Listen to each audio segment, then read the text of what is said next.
technology. Better, stronger, faster.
Of the video.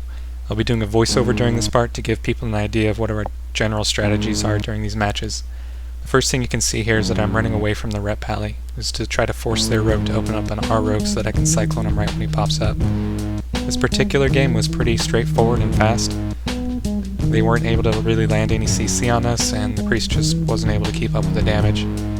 A quick note on all these games, Our team rating was around 2400 and most of our opponents were around that as well.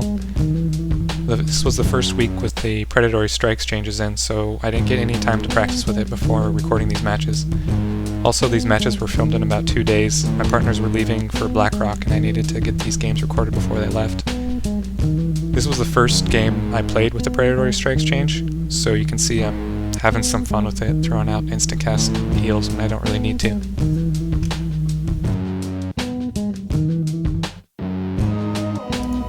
This next matchup is versus an RLS. We had decided before going into this game that we were going to try sitting on the rogue the whole game to limit their damage output. We were just going to put CCs on the lock and dispel the immolates as best we can. So the whole problem with this strategy is that the 2 evasions at the start of the game means that we're pretty ineffective. So we just gotta sort of survive through that, and then we can actually start putting some real damage in. So you can see here my first Berserk is basically wasted, so I go into CC mode here.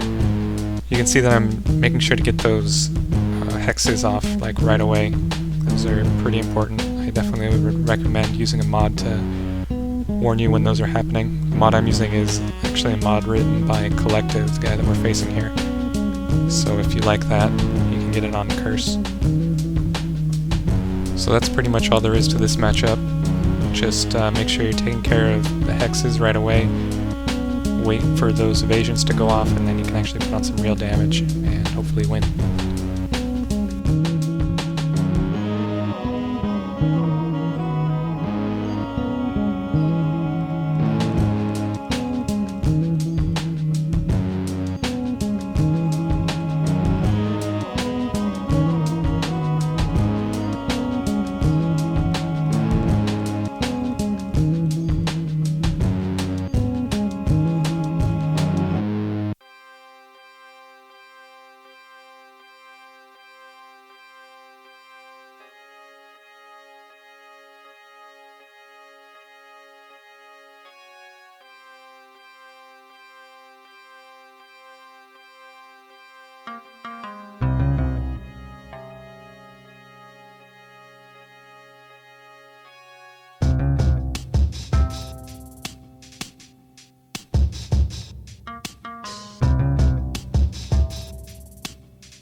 This next game is DK Hunter Pally.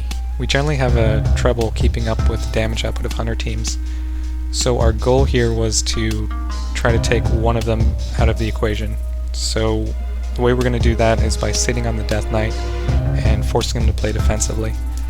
I'm going to be rotating my Cyclones between the Hunter and the Paladin so I don't run into any DR.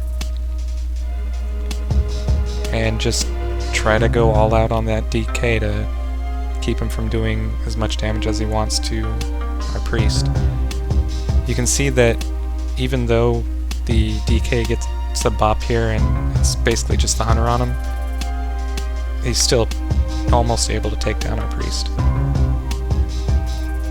Luckily our priest survived this game, and with enough time CC on that Paladin we were able to take the DK down.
This is the last game. We've got a Shadow Priest, Death Knight, Shaman.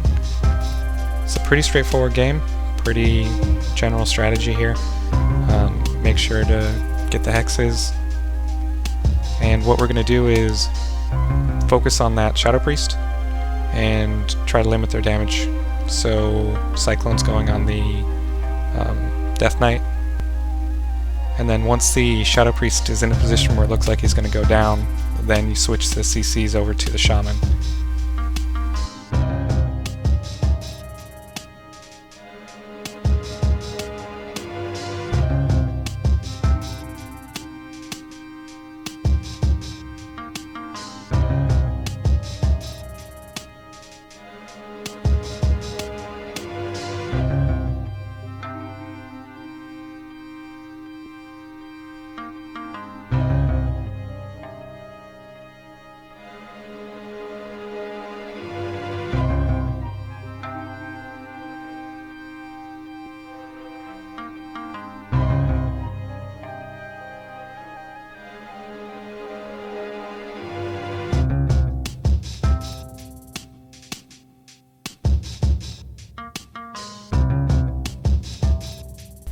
So that's it for the video. Here's the add-ons that I'm using. Warcraft is a mod that I wrote. You can get it on Curse or WoW Interface. The other add-ons I'm using is Spell Alerter and Cooldown Watch. If you have any questions about anything in the video, go ahead and post your comments and I'll try to get back to them as soon as I can.